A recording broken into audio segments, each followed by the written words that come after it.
A dramatic day in a New Mexico courtroom today as Alec Baldwin and his attorneys seek to dismiss the criminal case against him.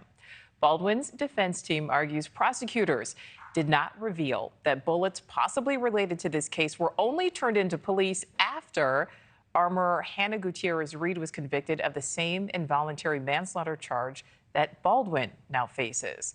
But prosecutors are disputing that, saying they followed all the right steps. Correspondent Alex Capriello is live outside the Santa Fe courthouse with all of the latest on this. Alex, jurors have been sent home for the weekend, but the attorneys are still there, and they are arguing this dismissal motion.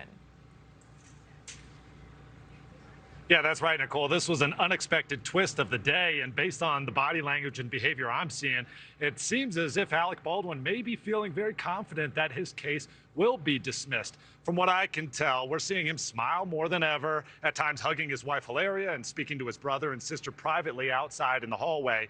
It seems the defense feels like they've got a strong enough argument to dismiss these charges, saying the prosecution purposefully buried evidence that would be favorable to Alec Baldwin. In specific, we're talking about bullets that may or may not have been the live rounds found on the movie set that were handed over to law enforcement after Hannah Gutierrez-Reed's trial. The defense motion reads in part, the evidence, however, was not inventoried to the Rust case. The investigator was told to log it under a different case file so that it would never be disclosed to the defense. The prosecution never followed up, and the state elected not to round. What happens next? When we return from lunch, the prosecution and the defense are going to have a chance to grill more of those witnesses about their role with this evidence under question, and the judge could ultimately make a decision today whether or not to accept or reject this motion for dismissal.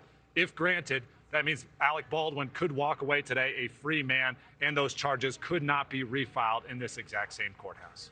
Nicole? All right, Alex Capriello live in New Mexico. Thank you. Thank you for watching. Go to newsnationnow.com to find News Nation on your television provider. And don't forget to click the red subscribe button below to get more of News Nation's fact-driven, unbiased coverage.